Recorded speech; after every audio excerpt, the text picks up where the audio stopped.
building these scams is crazy because you have to get it digitally to your possession without ever going outside. And they were like, somebody stole $260,000 from Starbucks in prison. I had my own apartment at the end of 16. My parents emancipated me because they were worried they were going to get sued for something I did. I lost my driver's license before I was 17, and I just got it back like 10 months ago. But, yeah, I'm in my 40s. But we were going to Atlanta and going to parties. Right. And, like, the rave scene was so good back then. We would go home to Huntsville and stay in Alabama and drive down to Atlanta every weekend. And I had a plug that I learned the game from, for real. It was a gay dude back before being gay was really all that popular. You know what I'm saying? Like they were getting beat up still in a lot of places. And it's horrible. Right. I mean, it was just being real. I understand. Atlanta was like that. And it made it great to deal with them for drugs because they were a private crowd. You know what I'm saying? Like they went to one club. It was a huge, like, super Walmart type club, and we'd meet dude there. But the way he treated us is the reason that we were good at dealing drugs for the rest of our lives. We learned everything from that dude. When we'd come to town, he didn't care if we had visitors with us. He trusted us not to bring messed up people around. He didn't put them through craziness. He'd take them all to dinner and buy them an outfit before we went to parties. And the first time I met him, he saw us selling pills. And back then, pills were good. So, like, it was between 14 and 18 was wholesale price for ecstasy back then. They were just thousands. That's what you were paying. They were good pills. This dude saw me one night. I know I was like 16, and I had probably 200 pills, and I thought I was the king of the world then just for having 200 pills. And he walked up to me and was like, "Man, if you need, I've seen how you guys move. I like how y'all move. If you need pills, holler at me." And I was like, "I got pills." And he was like, "Well, just holler at me if you need pills." And it was Halloween weekend, and we sold out everything, and my plug was in Chattanooga. So I called dude, and he told me to come to the club on the card. And so I looked, and I was like, I don't even know where this is. I told my friend to go with me. When we get over there, I couldn't find it. So I stopped at this gas station. I asked this lady, I was like, "Can you tell me how to get here?" And she looked at the club. She looked at me she's like, "You sure you want to go here?" And I was like, "Just tell me, I didn't ask you that. Just give me directions." You know what I'm saying? And she's like, "It's over there." And when we pulled up, it looked like we pulled up to Mardi Gras. Like everybody had the facial, the big Mardi Gras masks and all. I was like, "Oh Lord." Is this a gay club? Oh yeah, it was the biggest. It was like a gay super Walmart, man. It was the biggest club. It was called Backstreets, and it was in Atlanta. It was huge. And like the going in there and dealing with dude, he was well known in there, and his roommate was the valet parker, and so we went in that one time. He said, "Valet park the car." We valet parked the car, and we talked to him, and he was like, "I'm gonna give you pills." He didn't even ask my name. He was like, "I'm gonna give you pills. Just come back here Friday night, leave my money in the trunk, and valet park the car." You know what I'm saying? And I didn't have any idea what he was doing. I said, "What kind of pills you got?" He said, "The same ones you pulled out of your pocket earlier."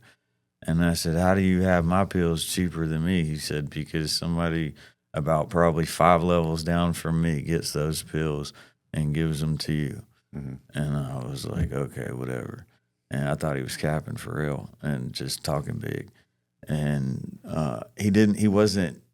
you never would know he was gay if he didn't have you meet him at a gay club. He was just kind of gangster for real. Have you ever Googled your name?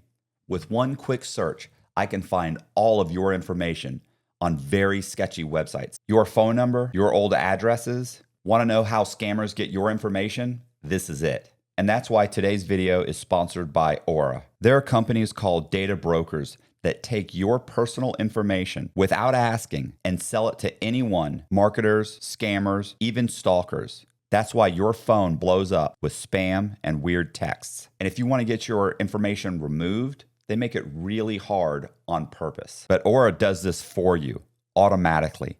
and they keep it off. Aura's not just for data removal. It helps me protect my whole digital life. They also give you a VPN to keep your internet private, a password manager to keep your login safe, antivirus software to stop hackers, data broker removal so companies stop selling your information, and $5 million in identity theft insurance just in case. It's like locking every door in your digital house. Go to aura.com/Matt to try Aura for free for 14 days. You'll see exactly where your information is being sold. I'm not leaving myself wide open. You shouldn't either. Once again, that's aura.com/Matt for a free 14-day trial. You know, the first time I went down and left that place without this dude knowing anything about me and basing his entire strategy on he'll be smart enough to figure out that he'll make way more money fucking with me than he will fucking me over. Right. And dude put 5,800 pills in the trunk of my car. I had 200. Right. You know what I'm saying? How much were the pills going for? I was getting them for like $16.50 from my dude at home, and he was giving them to me for $8.50. Okay. And what are you selling them for? $30. Oh, okay. I took my whole crew and just gave everybody, and I was like, push, pull, drag, borrow, swap, whatever. If we have to take it home, we got to get this dude's money by next Friday. Right. And we did, but it took all week back at home, which is something we normally didn't do because we didn't have the stuff to do it. We normally spent the week filling our pockets to come down here to these parties, you know what I mean, and figure out and sell everything at the parties, which kept us out of trouble at home. It kept the local law enforcement off of us because we weren't selling drugs. That's over $100,000. You made over $100,000 between how many guys? 6. Damn. I kept going back for months until I went down one week with I had 60 grand for him in the back of the car, and the dude, the valet parker guy, Brad, got in the car and was like, man, pull down to the garage. And I was like, what's up? And he took 15 grand and he gave it to me, and he was like, I got to give this to Dewan's baby mama. And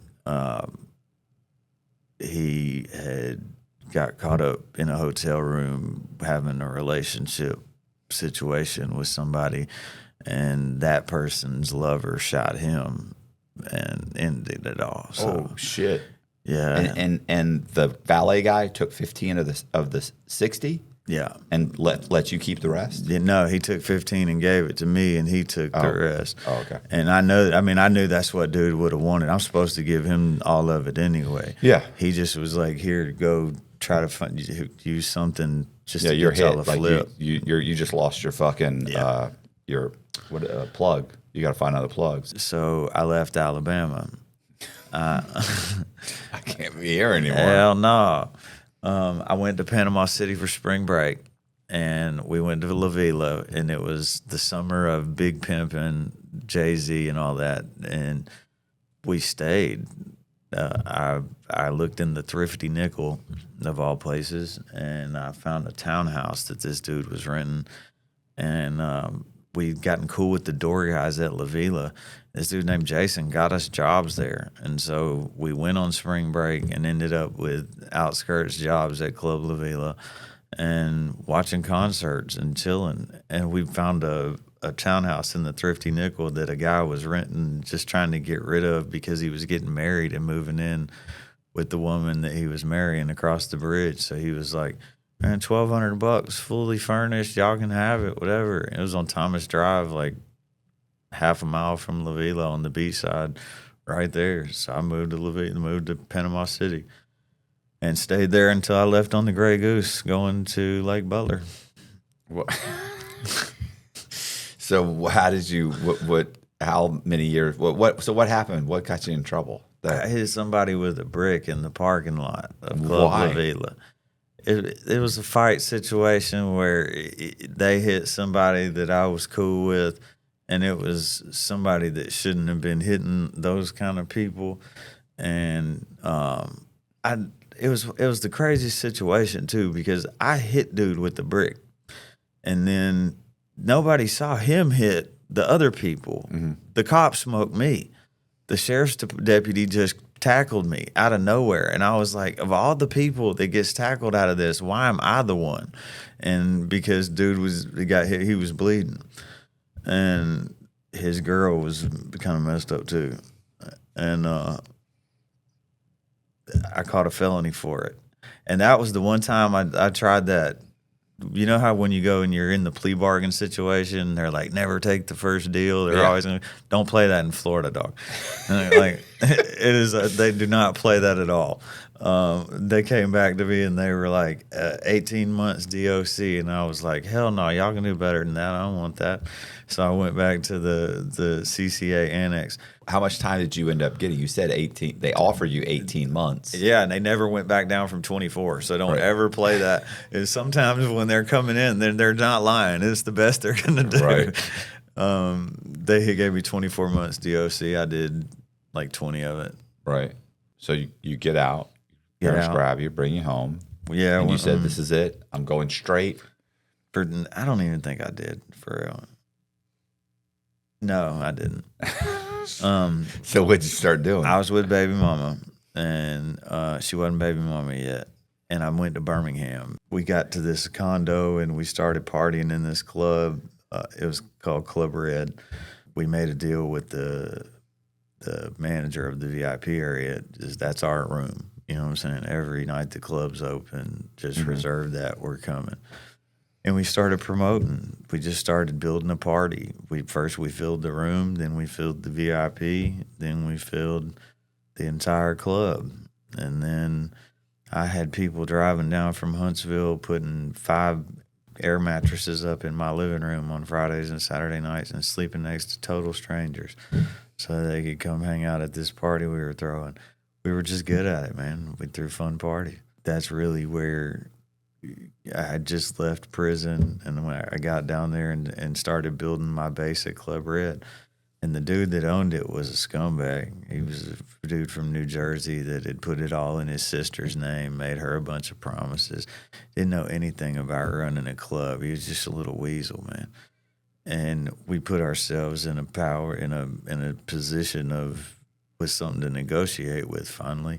Because when we got there, the club was making $1,500, $2,000 a weekend. It was a little dive bar, really. Right. And like they weren't using it anywhere close to its potential because they couldn't fill it. They couldn't make the relationships it took to do shows. But the location was amazing. We worked with the people for a while. We made a little money. They didn't do right by us. And we told the dude we were going to muscle him out pretty much. We were like, Dwayne, you started out making a couple grand a weekend. You've been making 30 grand a weekend off what we're doing. Mm-hmm. You know what I mean? It's time for you to give it to us for what you got it for and go. Or we take the party somewhere else because now we've built it up and it's our following. It was MySpace back then. Facebook wasn't out yet. Right. You know what I'm saying? And it was like right when Facebook was coming out. He agreed, and he was like, if you can come up with 50, then I'll let you pay my sister the rest. And so I had 10 days to come up with 50 for the down payment, and then another 45 days or 60 days to come up with another really big chunk. So we got it, and we got Club Red. We started promoting. We did a lot of big shows. Young Jeezy, Lil Wayne. We brought a lot to the city, and it was fun. It was a lot of fun. Gorilla Zoe and Young Jock performed at Club Red, and we made it a spot that was cool. Like when you came into Club Red, we unplugged the metal detector, and we plugged it. We taped it to where you could see it was hanging right down in your face. Yes, you can bring your gun in here. So can everyone else. Every single person in here. That's a bad idea. You know what? Everybody said that, and everybody hated us for it. We were the most peaceful club in all of 5 Points for the entire time I had it. But it was a lot of entertainment, a lot of drugs, a lot of drug dealing.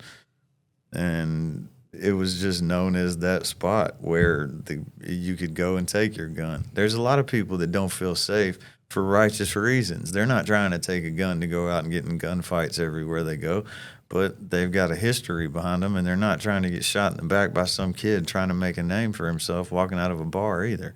Right. So I let them have that spot, and they respected it and they protected it.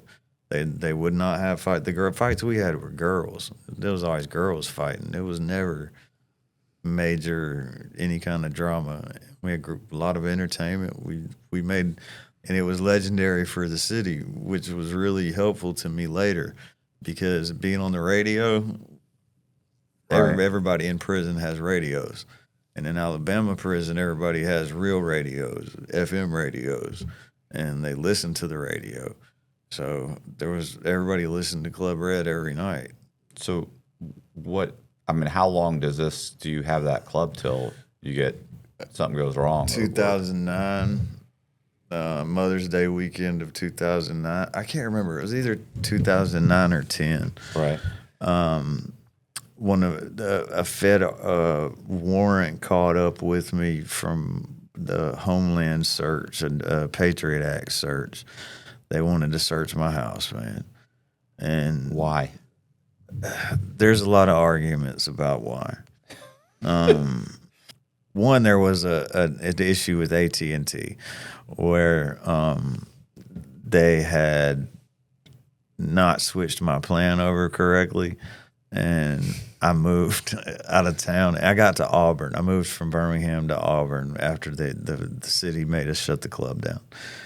And I told this student to fix my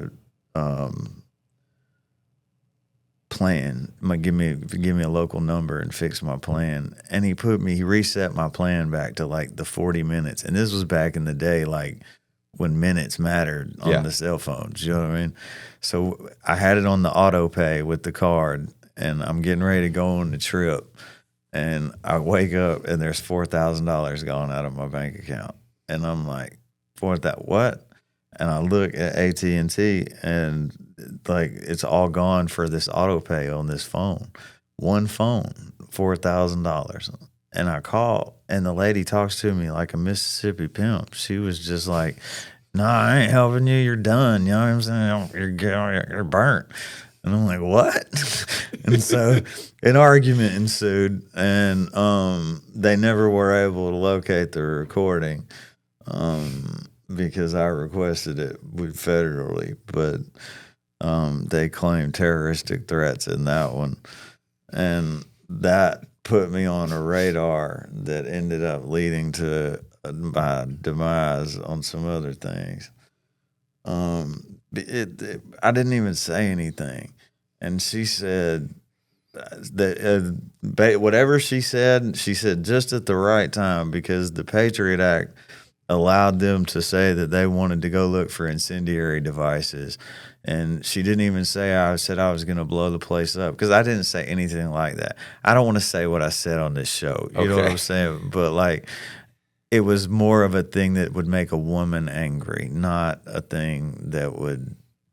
It wasn't terroristic in nature. Not at all. Right. It was, unless you're a husband talking to a wife. It's terroristic. It's that word. Okay. And I said that word, and she flipped it. I guess there was something lost in translation, because it went from the C word to he's going to drive to Asheville, North Carolina and burn the building down. Right. So, and that was what her statement was. And I was like, can I hear the recording of that? Right. You know, and where is that? They tell you we record every call that comes in for training purposes. What about like federal indictment purposes? Right. Can we get it for that?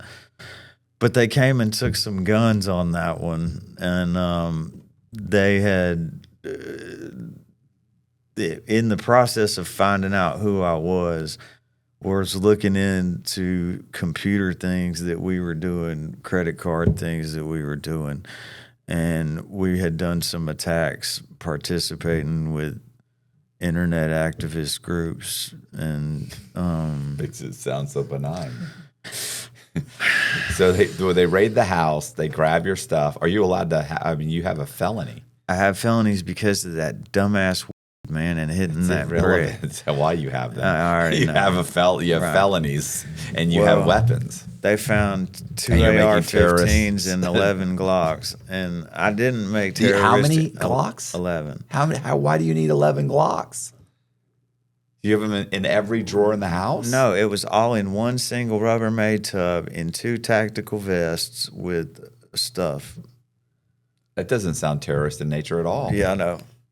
And I mean, I never said that I wasn't terrorist in nature at the time, but But I didn't say what she said I said. exactly. They sent me to the feds on the gun. They finally just settled for the gun charges, and they put me in Montgomery. I went to the Fed. I stayed there for about a year and doing the whole process, you know. Mm-hmm. And Montgomery jail was horrible, man. Like Montgomery, Alabama is not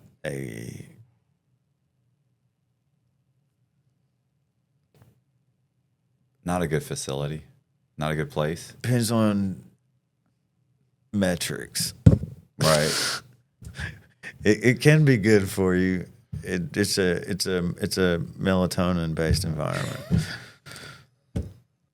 Somebody had told me that if you like hang out with old people, like if you find an old guy and just hang out with him in prison and stay out of the way, that it'd be good for you. And I met an old dude that I thought was cool in Oklahoma City. I just got off Con Air, and probably the worst choice of picking an old man to stay out of trouble with that I ever could have found on the face of the earth was Boston Larry, man. Like, he believed 100% in stealing everything that wasn't bolted down. It's not right to let the cops keep it. You know what I'm saying? Like, somebody else can use it. He'd been in riots all over the prison system, 25, 27 years. He got out, went to the group home, and told him he was going to get socks and underwear and shit, and ran, robbed a bank, and they ain't seen him since. I'm sure he died of Crohn's disease in some far-off island somewhere, but he had colitis and Crohn's real bad. But he was a nightmare, man, and he was Boston. You know, that just, oh, man. And I spent like a year in just being called the shit kicker, because I'm from Alabama. And the adventures with Boston Larry. But he did teach me the ropes of prison along the way from a real convict standpoint. Mm-hmm. You know what I'm saying? He taught me the rules of a lot of games and looked out for me for sure. And I ran the sports book right there, and Boston Larry ran the numbers back and forth. And I got trapped out there one day, and he started screaming, "Come over here and help me." And so I come around the side, and I stopped at that corner because, you know, if you go down there, there's no way back. And there was this woman named Miss Brown that worked there. And she did this. I don't know what this woman did. She was a rather healthy woman. And a biggin. Yes, she was a biggin. And she had this bra that did the Madonna thing. Like it looked like a real like marvel of science. Like they looked like missiles. Right. And, I mean, like it was awkward. And Larry called her missile tits for sure. Right. You know what I'm saying? So like he says, "Hey, stand right here and watch for me." And so I'm like, "No, you stand here and watch for me. I'll go grab the stuff real quick and just get everybody's got the tickets at the doors." And he's like, "Yeah." So I run in the first area and I grab the tickets and I come back, run down in that second area, come back, get to the third one, get the tickets, all the money, everything.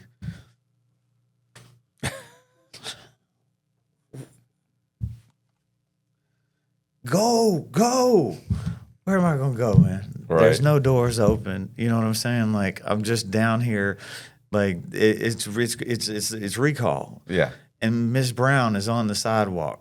And instead of just saying, "We're busted" or something like that, he screams at the top of his lungs, "It's fucking missile tits." And she's standing right next to him. So she calls him out there, and we tear us all up. We're on the fence and all that. And that was a daily life-to-life experience with Larry. When they took the microwaves, and everybody's crying about it, writing all this shit. I'm going to get the warden to change his mind. Larry went and unplugged one of them things and put it in our cell. He just put a blanket over it like we're allowed to have a coffee table. You know what I'm saying? And he kept it for like 9 weeks. He didn't care. He'd take it out there, plug it in. Hey, you want to? And he put it back in the room. He just lived his life that way in prison. It was a complete it's basically anarchy was his bread and butter, and he did it day in and day out. And I attached myself to it early on, and my loyalty bone drug me through the mud. But I learned to do time in the feds that way from the beginning. How long did you stay? Did you do all your time there? No, I did about 5 years there. But the reason it got interesting was because when Larry left, it was right when they had busted Whitey. And Whitey showed up, and he knew Larry. And really? Yeah. Oh, yeah. He had kidnapped Larry before and put Larry in a garage, like the kind that you get your tune-up at. You know, like the commercial garages, tied him to a chair in one, stabbed him in the leg over not paying him for an armored car robbery. Oh, They were in Charlestown when Whitey ran the city. You know what I'm saying? They were definitely stepping on each other's toes, and Whitey was the bigger fish. But he respected Larry because now Whitey was old, and Larry had been doing this 25 years. The amount of time that the amount of money that Larry got all that time for and all those armored car robberies is not near as much as people think. It's like a couple $100,000 because it was the 80s. You know what I'm saying? Like, money was different back then.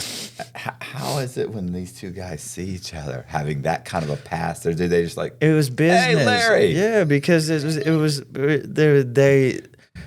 they like mafia people, they understand that they have committed themselves to a certain lifestyle. Right. And we count on a certain set of rules to run that lifestyle. And that was in the game. Larry knew he was in the wrong. They were supposed to show dude some love because it is his influence with law enforcement that keeps them out of certain places. Mm-hmm. And he had a lot of influence with law enforcement. So he had to get stabbed. So got to get kidnapped and stabbed. So he got kidnapped and stabbed. But they straightened it out. And when they saw each other many years later, it was a bunch of shit talking. And meet the fucking shit kicker right here. You know what I'm saying? So they told Whitey, because his cases were still ongoing and he had to keep all his legal work, that he didn't have to take his cellmate.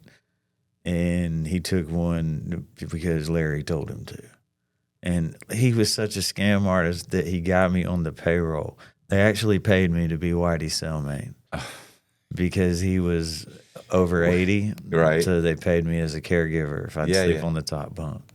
Nice. And so I lived with Whitey for the rest of the time I was there.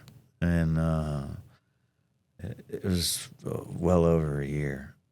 And it was an experience, man, living with that dude and soaking up those years of different knowledge. His stories about prison. You hear guys tell stories about prison, and a lot of them are the same story, different place, different day. This man's stories were not.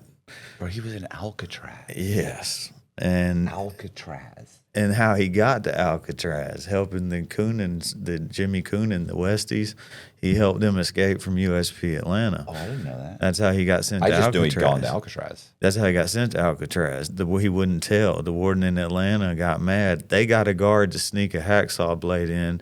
Jimmy Coonan and Mickey Featherstone, that were the Westies, the Hell's Kitchen version of the guys in Boston. Mm-hmm. They were just New York's version of Whitey's gang. And they were friends, and he helped them escape. They built a ladder out of pipes and chain, and it was like pretty nifty looking. It was a little rigged up. They had like 2 chains and the pipes in between the steps, right? And they got it over that 30-foot wall at USP Atlanta. And he wouldn't tell who the guard was. They knew Whitey was involved in it. He didn't want to mess his time up because he didn't have that much time. He only had like 5 years left. And he didn't want to catch another case trying to escape with 5 years left. He Right. was just like, too but I'll stupid, help yeah. y'all. And so they came and sat down on him, and the warden got mad. The warden even came and asked him years later. He's like, he didn't know if he sent Whitey to Alcatraz fairly or not. And Whitey told him, because Whitey was real fair about shit like that. He was he was a gangster dude, man. And he told the warden, "No, you didn't send me. You didn't fail to. You know what I'm saying? You didn't send me for the wrong reason." He gave him his piece on it. And but he didn't tell, and he got sent out there. And the things that they say about him, and I read all his paperwork. I mean, all of it, and it stands good on a USP yard. There is absolutely nothing in his paperwork, no matter what all these dudes that are pretending like they know what they're talking about tell you. All right. His paperwork is fine. You know what's funny about that is I watched a documentary. So I've watched 2 documentaries on him, where the Operation Upper Echelon was the name of what they said he was a part of FBI's Operation Upper echelon informants. Where they had like, hey, we're gonna work with the top guys to knock people out, and granted they're gonna get some immunity, but so one of them was taken from the FBI's perspective, saying he was involved in it, he was a part of it, the whole thing. The other one was Whitey's lawyers were also involved.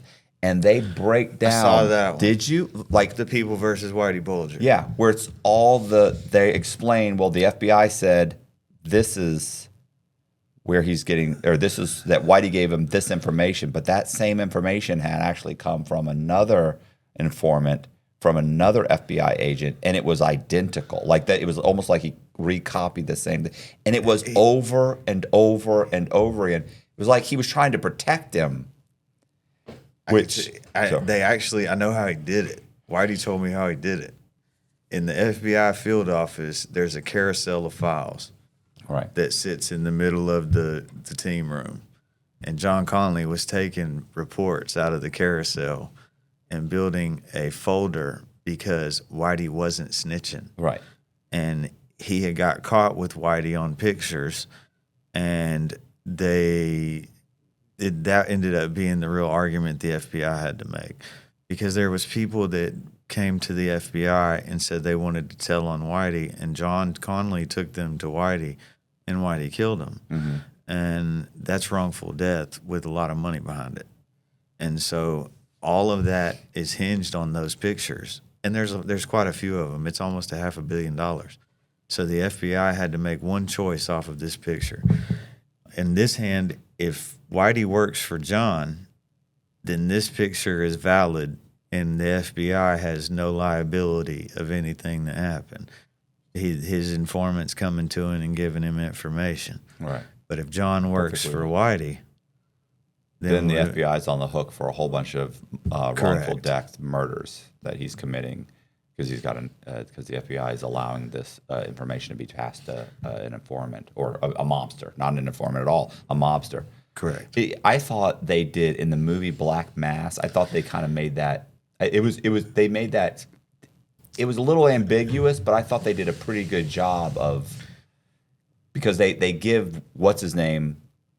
They're discussing Connolly, like they're like they actually talk about, no, he's not giving him information. That information was from here, but they don't go into it a whole bunch. There's a part of it that is so historical on the other end that they didn't really probably have a way to put it out there. J. Edgar Hoover spent a lot of time saying there was no such thing as a mafia. And then when those hearings came up and Anastasia had said that there was, he had to really try to jump to the top with the informant so he could make it look like he'd been doing this for a long time. Oh, yeah, we were aware of this. We've been fostering informants for years. Mm-hmm. So he offered some crazy deals. So the dude's name was Joe Barboza. You can look him up. He was literally taking a pistol and putting it under the flower pot at the front of the courthouse, going in there, sitting on the stand, telling whatever lie the FBI wanted him to tell, and then going back out and getting his gun and going and killing people. Like they were cutting crazy deals for a moment because J. Edgar Hoover had weird tendencies and he was trying to get egg off his face. And that started what that upper echelon, that's where that came from, was him trying to authorize deals that there's no way that they should have been able to authorize to influence more powerful people to make up for these years that they didn't have that they're lying about. So Whitey, was he going to trial the whole time with you or preparing for trial? No, he'd already went to trial And with lost. me. He pled. Well, he told him he'd plea, but he was in there like not even trying to fight it. He was in there like, there ain't a man in your family tree if you don't give me a life sentence. You know what I'm saying? He wasn't in there. He was trying to straighten his name. Yeah. He was more interested in the lies that they were telling about him. And there was a district judge named Jerry O'Sullivan that had come to him and asked him, he was like, listen, the mob, funny thing about the mafia movies, if you watch them, like until Larry told me, I never really noticed, but they kill each other all the time, but they don't really kill outside the mob. They hire the Irish in most cases as their Praetorian Guard, and they consider them like the disposable junkies you can throw some money to, and just when they need those kind, they go looking for the Irish, or they did back then, and they never. Their violence is just always internal that way. You're saying he pled. I thought he No, went to he didn't trial. plead. He went was to just trial. he did go to trial, but he was in there like he wasn't even fighting the case. He No, was in he's there done. like, I did all of that. I don't care about that. Y'all are saying I did this over here and I didn't do this. Right. I didn't tell on nobody. Y'all are ruining my name. That was his entire focus of the case. He told them that he would plea if they let Catherine go. He said if y'all let Catherine leave, she didn't have nothing to do with this. And that's the chick that's the woman that he got caught with? Yeah. Okay. She had come and spent years on the run with him. She's the one that got him caught. Catherine Gregg. They recognized her. They didn't recognize him. Right. And when they killed bin Laden, they put him back to number one, and they found the pictures. They knew at that point that she had disappeared with him, and they put her picture up with his when they ran him that time, and somebody recognized her. I had heard. Feeding the cats. Feeding the cats. Feeding the cats in their neighborhood in Santa Monica. She was a lot younger than him and like beautiful, you know what I'm Right. saying? Like, and the picture they had of her was the one where she got her boobs done. That's what I was going to say. I had heard that they had sent the photographs around to plastic surgeons and that they got the name from the plastic surgeon or something. Oh no, they had a flat No. picture of her that was like perfect. It was Right. like the light, it was the before picture. You know what I'm saying? Right. Where she's standing like this. And they put it on the Most Wanted commercials that they rerun every time they switch Okay. somebody back to number one. That's how somebody recognized. Somebody That's the woman that's recognized. feeding the cats. Yeah, and you know it was cool. Whitey wasn't mad at her. Right. Because she got $1 million reward plus $300,000 for her, and Whitey was, you know, she turned him in, and like he found out she was a teacher, a retired teacher, and all that. And, She's and doing the right thing. She's just a regular he- citizen That's doing what the he right said. thing. He was like, she was a citizen, and she's supposed to do that. You Right. know what I'm saying? She never has nothing to be worried about or live in no fear. The Whitey used to wear his pants up to like right here. You know what I'm saying? Like he was that old, like Right. 1960s stuff. So he gets dude to make him a pair of shorts. You know what I'm saying? He's like, make me a pair of basketball shorts or whatever. And dude makes them for him based on him wearing them at normal basketball short with the little long on the legs, but not too long. Right. So Whitey goes and puts these things on and pulls them up to where they normally are. It's got old man balls hanging like this long out the bottom of these shorts. And he just rocks them around the cell, lays in the bed, falls asleep. So like our game was to be like, hey man, Whitey wants you. And he'd be asleep on the bed with his Nuts hanging out. Like, I hate to say it, but that like shit like that was our experience with Whitey Bulger. You know what I'm saying? It wasn't like he came and snapped his fingers and everything went to mob perfect. And it was like we just had a dude with some amazing experience to share, and because I'm not offensive and because I stay out of everything, I've always been able to just walk around the prison and get stories from people and hang out with people. And if I had questions or wanted to learn something, I could go deal with somebody and learn it. And there's people in federal prison that you'd never be able to meet on any other day. You know what I'm saying? That the governor of Illinois is never going to stop and speak to me on any other day. But today he has no choice because he wants this honey bun. You know what I'm saying? So, like, it's just a different world, and you can, if you carry it's what you make of it for sure. And I had decent times with that. The poker table brought a lot of experience with people, and it even though it kept me in something all the time, it kept me out of things all the time. I was always at the poker table 8 hours a day running a poker game, and like a big poker game, $200 buy-in. And big people came because of who it was. Favi Ochoa played with us, and when I went for my surgery at Butner, I did a table, and Bernie Madoff was there with us. Like, I've sat at the poker table and played with some amazing faces. Whitey Bulger was completely loved and respected by the Indians. They would fight for dude. Okay. And it was amazing because there was so much of that behind the scenes you never know. Whitey got a dude exhumed from Alcatraz that was the book cart guy because he'd been such a stand-up convict. His name was Joe Carnes, the Choctaw Kid. He'd killed a couple state troopers. And he was the book guy. And if you don't have the book guy in your pocket at Alcatraz, you can't make nothing shake because he moves there. He's the only one outside a cell. That guy has power. If you need something from point A to point B, he is the center of commerce because he's the only one that can move. And he did straight up business. And when he died, they buried him at Boot Hill. And Whitey had him go exhume him many years later because of the respect he had for him, and take him back to his people in Oklahoma. And they had a big warrior's burial for the dude. And they knew about it. So they would definitely, they'd always bring him artwork. They'd draw him pictures, and he had like 5 things in the cell of him with the headdress on. And we came up with this scam, actually, me and Will. We got this one dude to draw these 6 pictures that were alike, and we got Whitey to sign them.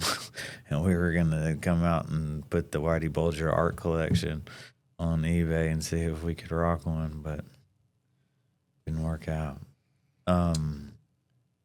But Whitey had like all of his commentary on things. It was funny because like they'd offered him $1 million to tell his story, and I couldn't get him to stop. You know what I'm saying? It was like every day when I'd come in, he even wrote my dad a letter. I've got a copy of it. He wrote my dad a letter after he heard us have an argument. I went out to the poker table. Whitey wrote my dad and stole one of my mailing labels and mailed my dad a letter and was like, "Man, the kid's all right, man. Like, cut him some slack." And it was a really decent letter. And my dad is immune to such things, but he did be like, "Did Whitey Bulger send me a letter?" I guess so. But the dude was, after spending 16 years in a room with a woman that he cared about and not doing mafia stuff, I don't think he was the same dude that everybody remembered. And to me, he was a really generous man that looked out for me, gave me anything that he had, anything I could ask for, any respect. He wouldn't let me wipe the floor because he couldn't. He would pay somebody else to do it because he didn't want anybody to ever look at me like I was his servant because I was on the top bunk. So, like, I got down to clean the floor one day, and he pitched a fit. He was like, "No, man, I'll pay somebody to do it because I can't do it." He just had that respect about him from doing that Alcatraz time. He would tell stories about Bumpy Johnson at Alcatraz and everybody getting along. And he loved this story about the blacks and the whites. The guards tried to separate them by making the white choose the black clippers. It was some big argument they had about shaving their heads, and they lined them all up, and one of the cops punched the officer, and they beat his ass and drug him up there and shaved his head, and they all saw it. So they just went down the line. Every single one of them punched him and got dragged up there, and it was like unity they had. They had 2 radio channels, the jazz channel and the rock channel, with the headphones in their cells. And it was crazy to hear somebody that did time like that, because there was only 3 of them left on Earth. When I got out with those pictures, Whitey took 30 pictures and wrote all stories on the back of them for Alcatraz and gave them to me. And this is all during like the Black Mass time. Mm-hmm. So like he's refusing to talk to Johnny Depp. Johnny Depp was trying to see him, and he was refusing it because he wouldn't make any changes to make Whitey happy in the script and the way things. He's like, I don't have any control over the script. And he was like, well, then I don't want to talk to you, because Black Mass was written by 2 FBI agents. That was their book after the case. Mm-hmm. And they don't ever respect the FBI side of them story. You know what I'm saying? I've watched so many of them stories with the people that they were about, and they never agree with what was said on there.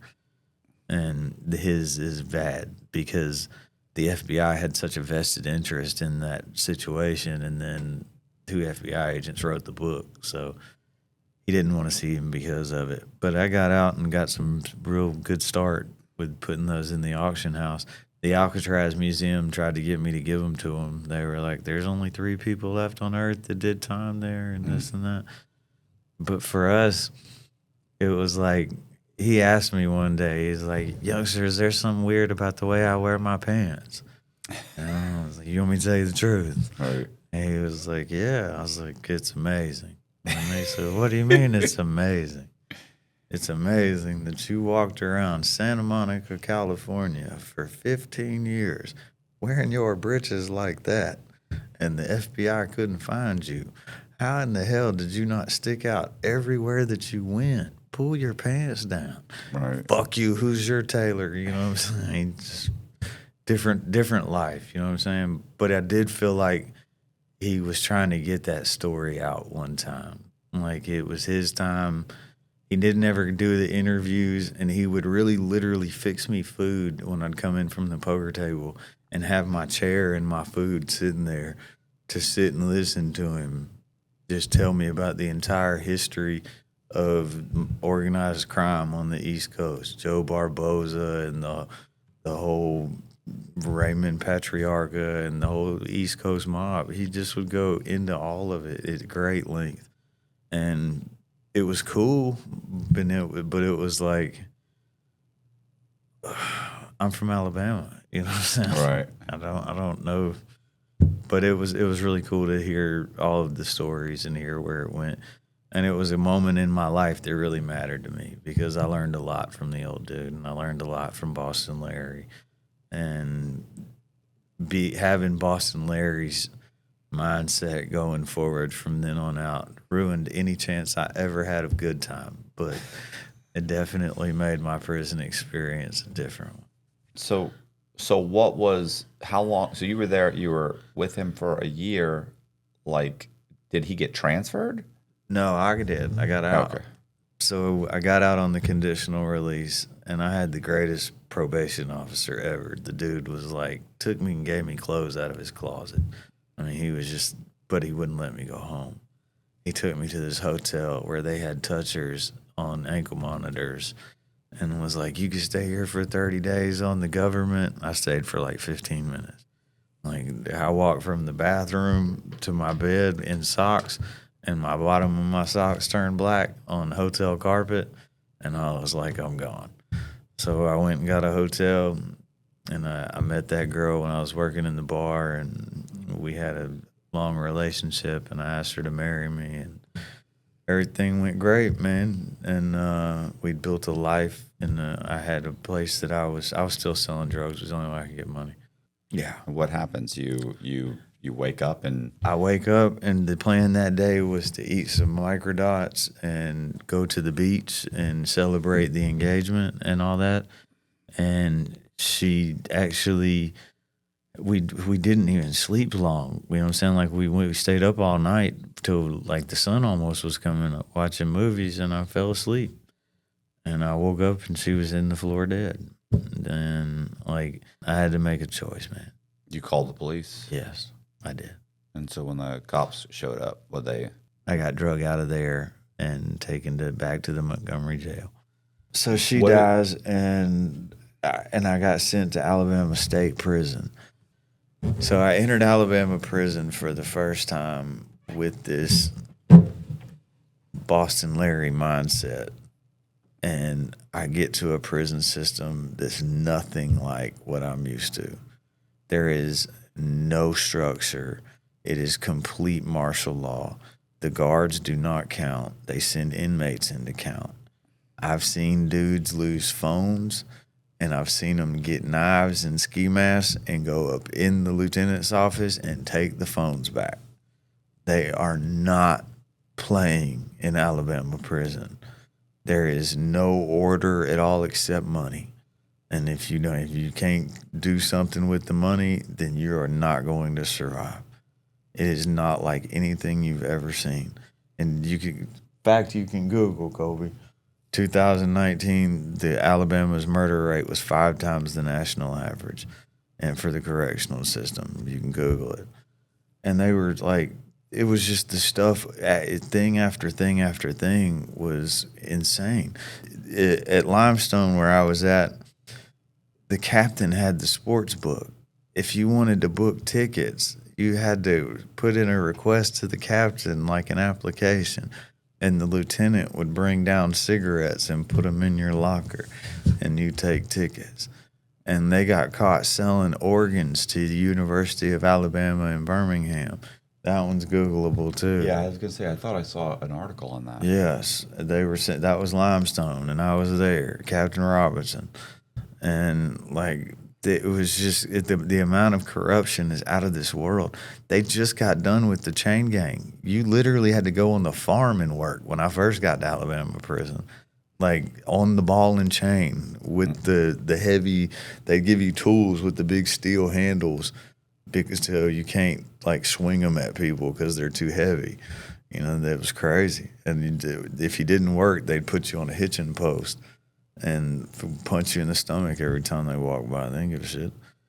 When I say it's the worst, there's in every unit, there's a whole row of white boys just sleeping in the dirt and the dust in the corner because they don't have bunks, because their bunks have been turned into card tables. If you sleep hot at night, you know how disruptive that can be. Whether you're having trouble falling asleep, you're waking up sweating in the middle of the night, or all of the above. That's where GhostBed can help. As the makers of the coolest beds in the world, GhostBed is your go-to for cooling mattresses, cooling pillows, and cooling bedding. From their signature Ghost Ice fabric to patented technology that adjusts to your body's temperature, every Ghost Bed mattress is designed with cooling in mind. So whether you want a plusher mattress that cushions your shoulders and hips, or a firm option with exceptional support, your Ghost Bed will keep you cool and comfortable all night long. When you purchase a Ghost Bed mattress, your comfort is guaranteed. You can try out your mattress for 101 nights, risk-free, to make sure it's the right fit for you. Plus, they offer free shipping,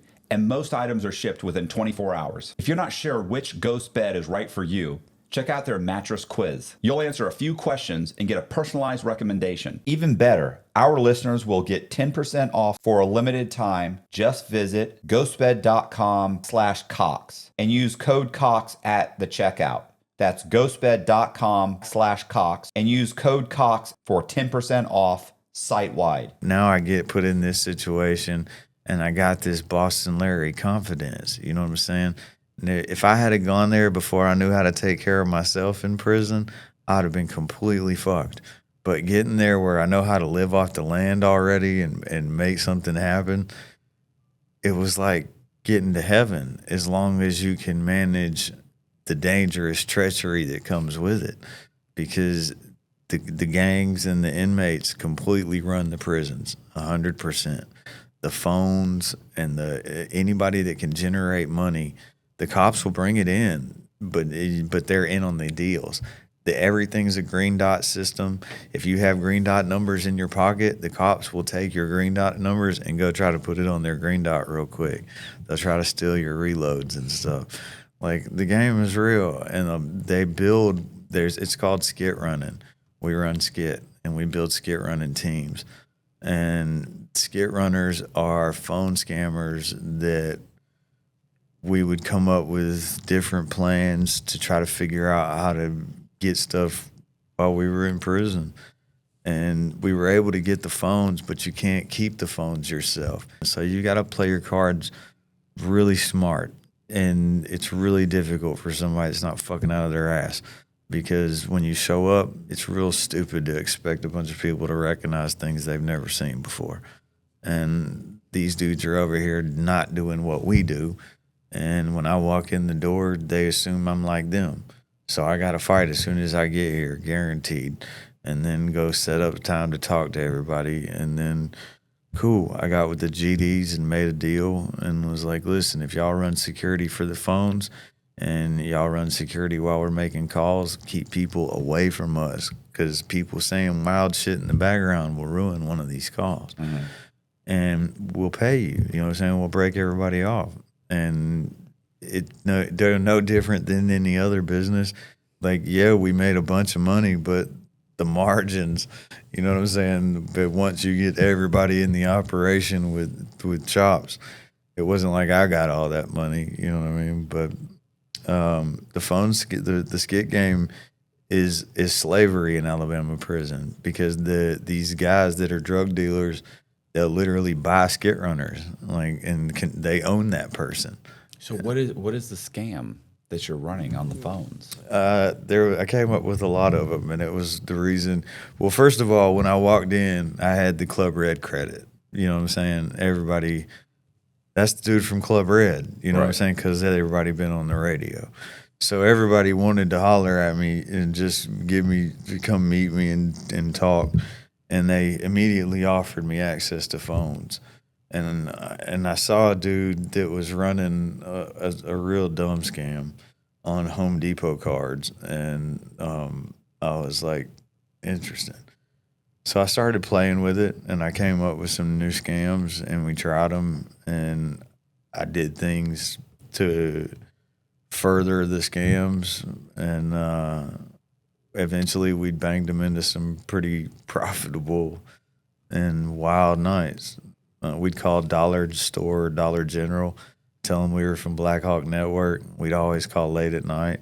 And we knew what states were blue light states that can't activate gift cards after midnight and all that. And we'd call and be like, we're from Black Hawk Network, and there was a automatic update run on your POS system, and there's some things in the kiosk that are showing errors. We need to make sure that everything will run. Can you go out and grab couple Amazon cards and a couple iTunes cards off of the kiosk and a couple Green Dot cards? We'll activate them, and then we'll fix the numbers. We'll have somebody else call to get the numbers from you, and then you can we'll keep the receipts, and it'll balance your drawer out at the end of the night. There was a longer version of it, of course, but we memorized the screen. We found out what their system was at one place, and from somebody that was in there, and we memorized what the screens were. So when you can tell somebody, go on the right hand side of your screen and do this, and go to the top left hand side and do that on certain screens, and you put it all together, it can be pretty convincing. Okay. And that's how we paid our phone bills and everything, because they'd activate $500 cards over and over again. And at first we had trouble with them because you got a limited window before a lot of them figured out by the end of the phone call that it was a scam. Right. You know what I mean? Some didn't. Some of them would stay on, but getting the cards activated and stripping the money off it was two totally different ball games. And then this website named Paxful came out, where they would buy cards like on a scale. Like, if you have the receipt, it's worth this much. If you don't have the receipt, it's worth that much. And we would just flip them real quick for Bitcoin through Paxful and grab them and sell them just on you. You kind of have to see it, but It's an exchange for gift cards for Bitcoin. Right. And they know they're stolen on there, because if you don't have the receipt, they'll only give you 50 cents on the dollar. And if you do have the receipt, but a lot of times we had the receipts because of the game we were running.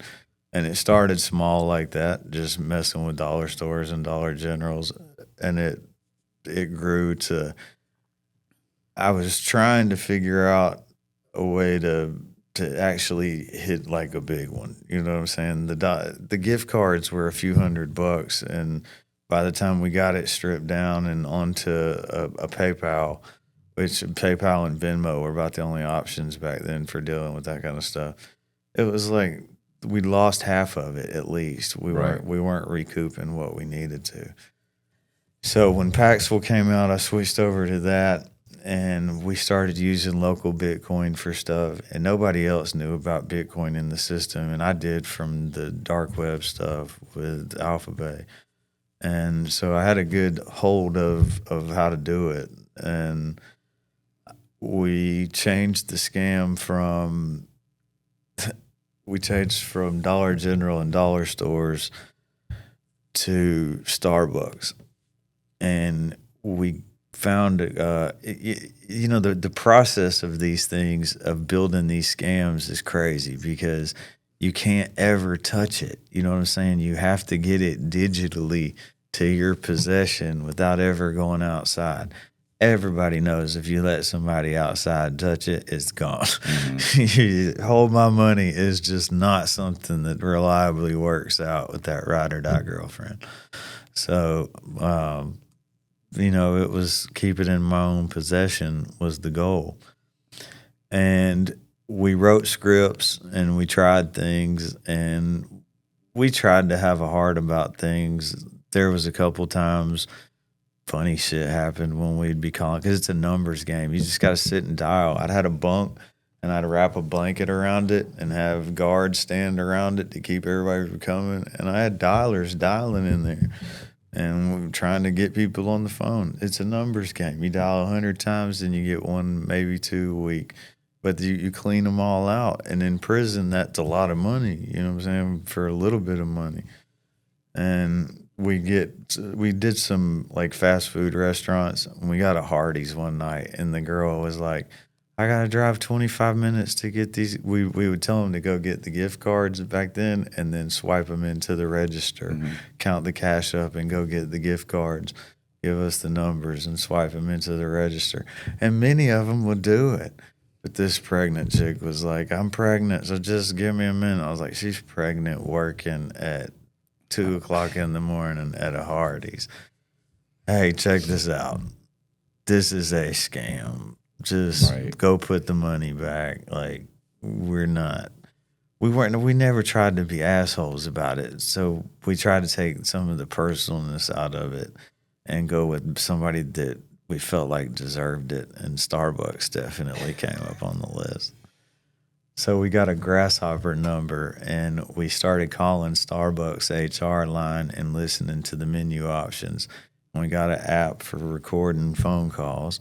We started recording the menu options for the line, and we rebuilt it in Grasshopper with the whole phone tree. But all the extensions came back to one phone on Grasshopper, and it was very convincing. And if you heard, we added one extension in the securities department for a chief compliance officer named Kevin White, and Kevin White was the Kevin guy. White. Kevin White. I actually had a guy named Michael White. Mm-hmm. One of my synthetic identities was Michael White. Oh, yeah? And he was based off of a political candidate named Kevin White. Kevin White, I bribed and got him elected as a council member for in Tampa. Wow. So anyway, Kevin White. I can tell you they've circulated a memo before at Starbucks that said Kevin White. He ended up getting charged with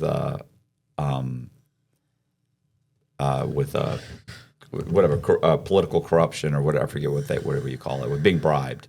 Not on my case. He was bribed by somebody else, and the FBI ran a sting, and he ended up going to jail. So anyway, Kevin White. We had to put it in. We had to change the scam up too because the night shift started tripping. Right. And so we were looking for places to call in the morning time, and then we finally got it right. And we'd call, and at first we were trying to like woo them, I guess. Like, hey, I'm calling from corporate. We got a problem. Can you help us out? We need you to be a team player right here. And then I realized that is exactly not how somebody from corporate would call if they were pissed about what we were calling about. So I'd call and catch the manager and be like, listen, the district manager's getting hit for embezzlement. The FBI's coming in the store, 9 a.m. I need everything out of the store. Count the cash up, get everything ready to go, $200 in each drawer, get everything inspection ready. We cannot afford any fines on top of this bullshit. Take down this number right here. This is our number. I'm extension 401. And we would give them the grasshopper number. Right. And then we go through about 4 or 5 minutes and then be like, if we get disconnected, contact us back here. And we hang up the phone. And if they went through that call and went down to the securities department and called back, we knew it was over every time. It was a matter of steps from there. So what do you mean? They're calling back the grasshopper number and they're going through all of the options? They're going through the tree just like it's the Starbucks line. And so it's when like they hit the securities department, it gives all the other names, but they have the extension for Kevin White. Right. And so, but if they'd hit any other ones on accident, it still would have come to me too. But if they hit Kevin White, we got him. It's the hook. You know what I'm saying? Right. And once they'd call back, then the process would be to do the count. We got to count how much hundreds and how much 50s and 20s. And it's a stall process because what you're doing is you're getting ready for the drop. We knew they banked at Wells Fargo. So when we said, we'd finish the count and then we'd know exactly how much money was there. And the trick to getting it out of there was being like, hey, look, I can't afford for you to leave right now. You go check the fire extinguishers, make sure they're all up to date. That's a $10,000 fine apiece. Run around and check everything. Send a trusted employee down to do the deposit. We'll put him on the phone with another officer, and he can go do the deposit at Wells Fargo, And they'd pick somebody, and then the object became keep them apart. You know what I'm saying? Because this kid's never been to the bank. The number's not going to look weird to him if it's a different number. Mm-hmm.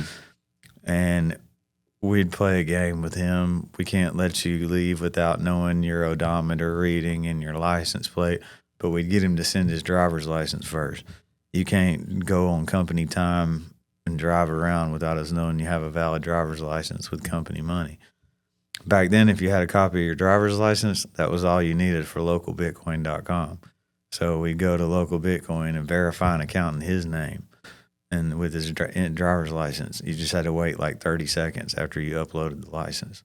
And then we look for a Bitcoin buy for Wells Fargo deposit for that amount. And we get it put in escrow. And they'd send us the account numbers. And then when he got to the bank, so we'd keep the manager on the phone and give him the account numbers from Local Bitcoin. Mm-hmm. He'd deposit the money in the wrong account at the right bank. Then he'd turn around and take a picture of himself with the receipt, and he'd send it to us. We'd send it to Local Bitcoin as proof of purchase. They'd release the money from the escrow, and I'd put it in my wallet on Alphabay. Gone. How many times did you do this? I'm 100% certain we got 14. Okay. Whole stores. How much money are they depositing? It's varied. It varied all the time. Is it more than $5,000? Yeah. Yeah. It was like 6 to 12, 15 at the most. Okay. But you add a zero to that in prison numbers. You know what I'm saying? Yeah. Like I was gonna say that's a couple, at least a couple $100,000, and you're adding another zero onto it, right?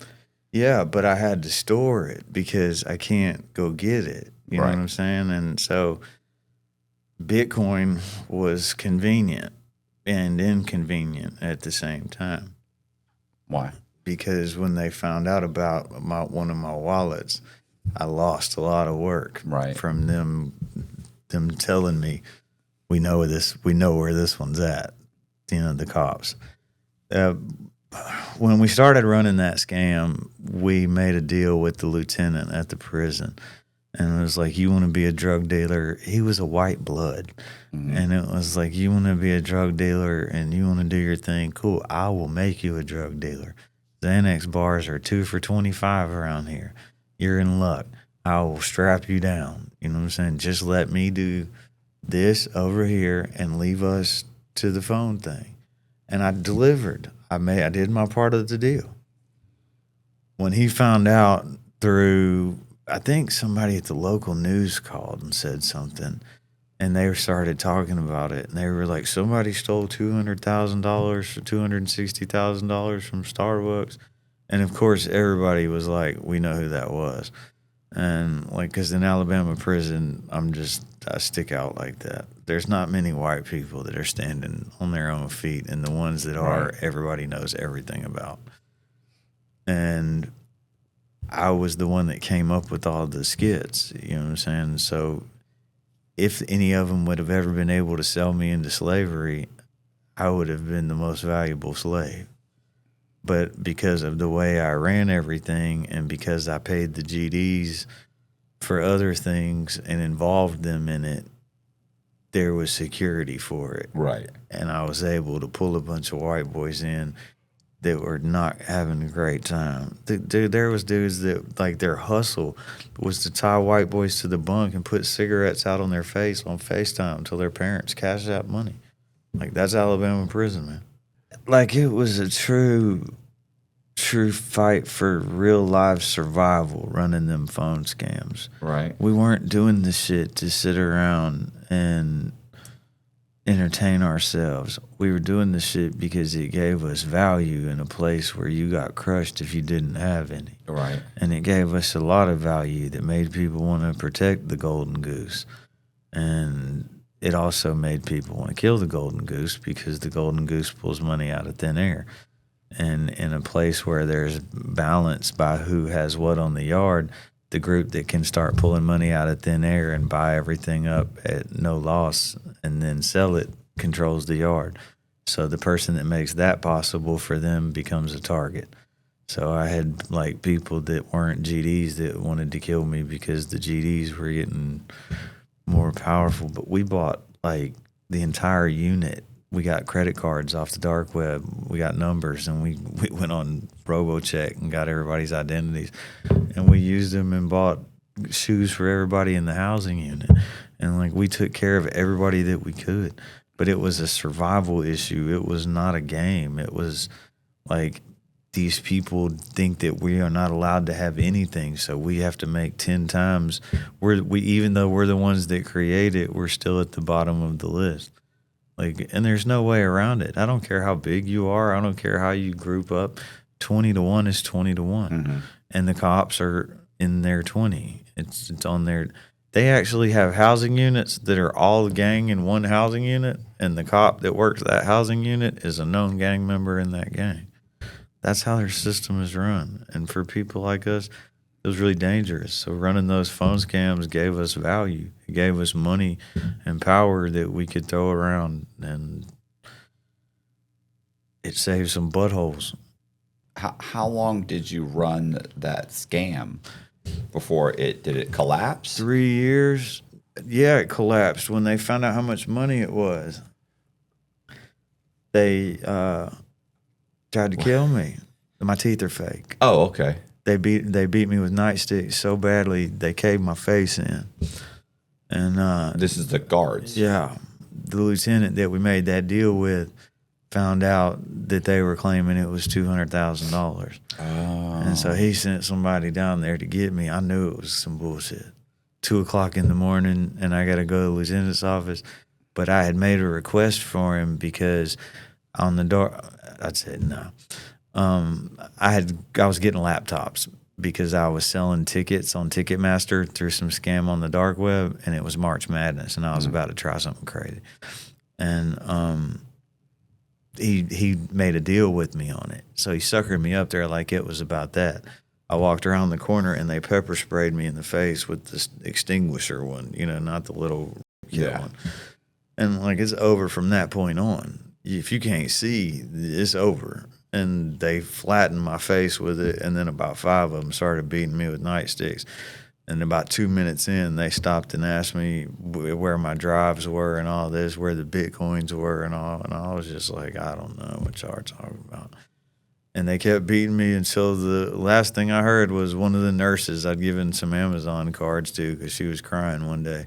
And I was like, here, take this and use this on Amazon and get some stuff.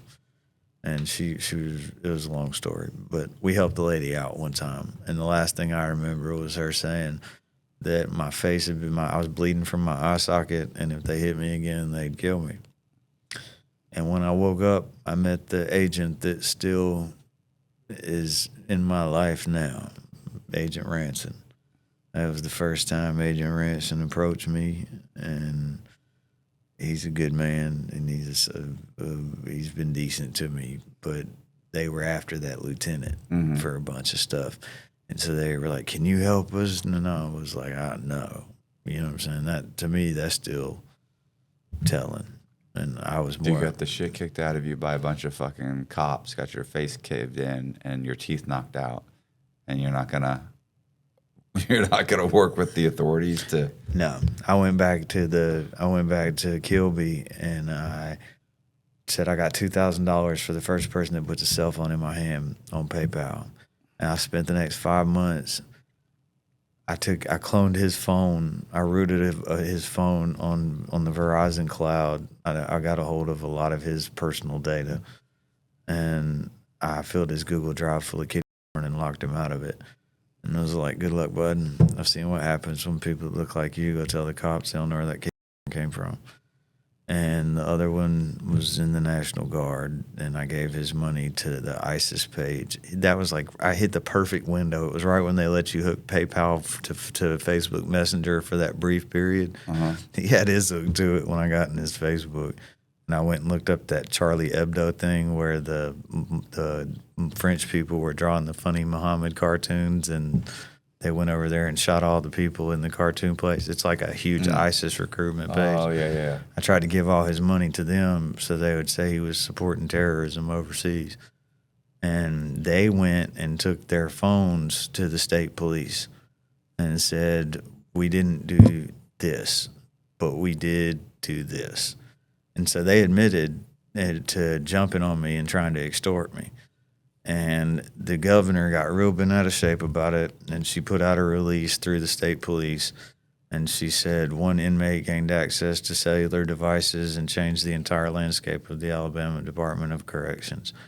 And they turned me over to the feds, and that's how that one ended. Did you do this while you were incarcerated or while you were in the hospital recovering? I got out of the hospital after about a month, Okay. but I didn't leave the reception center. Okay. They kept me there instead of sending me back to state. Okay, I didn't understand that. Yeah. Go ahead.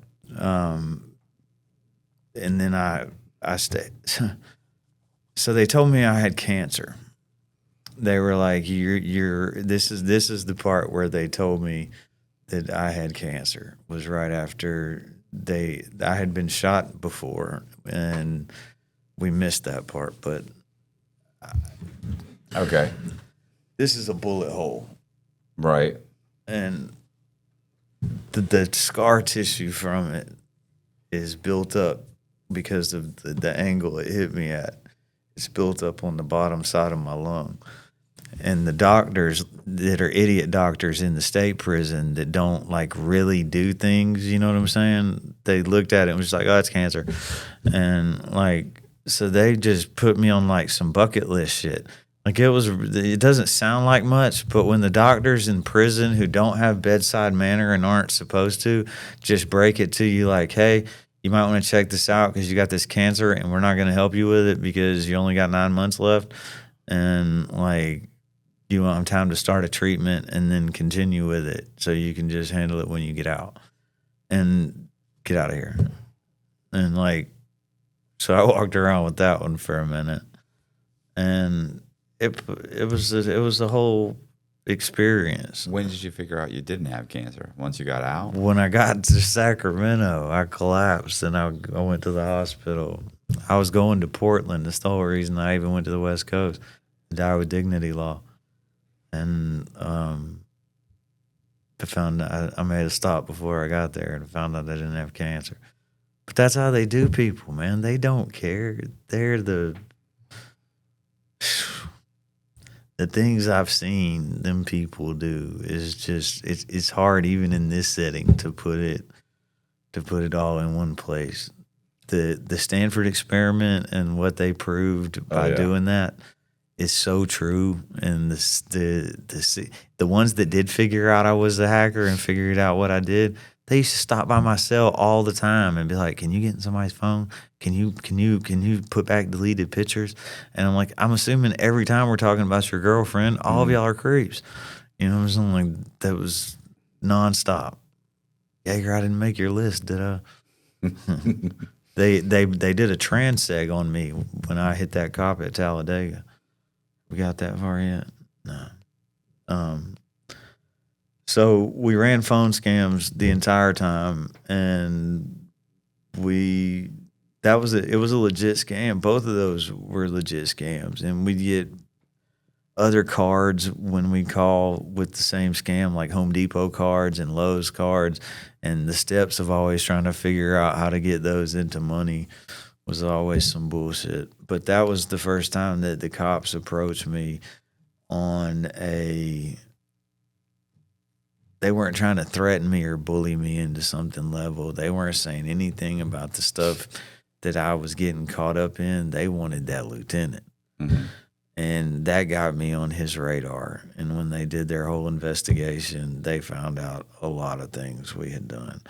And they treated us more like they were impressed than they were angry. You know what I'm saying? They didn't really care. The state police was like, they cared so much more about the corruption with the officers and the feds showing up and shutting the place down and saying we're going to take it over and fire all the state employees and turn it into federal. Like, it's bad, man. Like the Alabama prison system is not like any other prison system in America. I promise. I've seen a bunch. So when did you get out? I got out in 2022, April of 22. What are you doing now? I got out and just started working, man. Started a couple businesses doing started out doing lead generation. My dad had some friends that were doing mobile home acquisitions and RV park acquisitions, and they needed somebody that could get decision makers on the phone instead of having to call and deal with all these managers. And they were like, we can't get their phone numbers. And he was like, I know somebody that can get their phone numbers.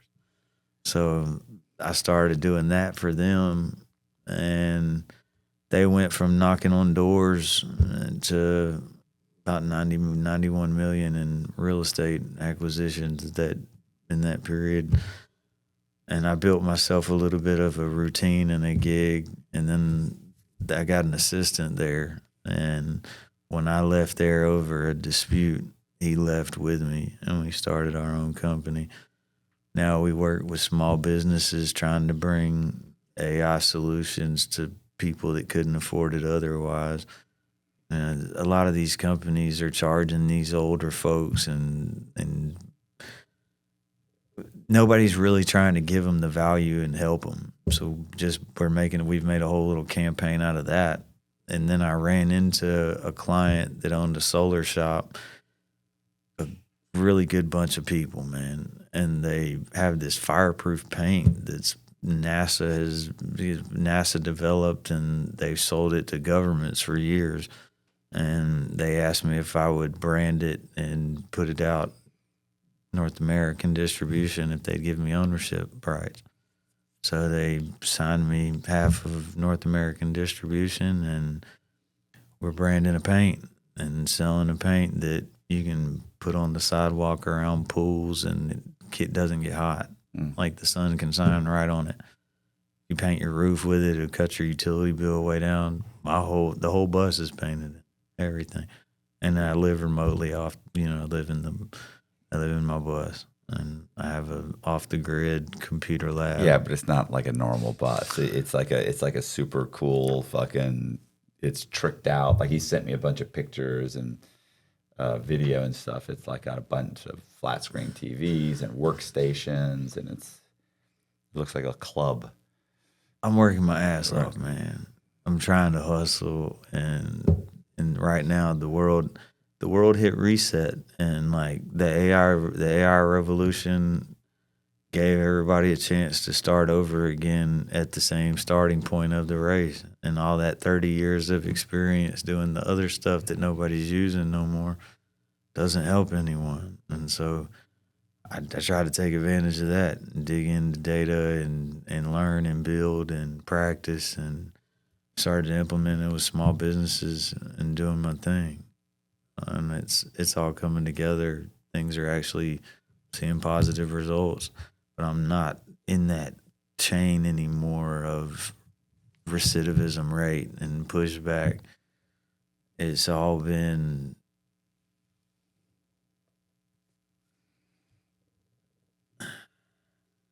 I look back on all of it,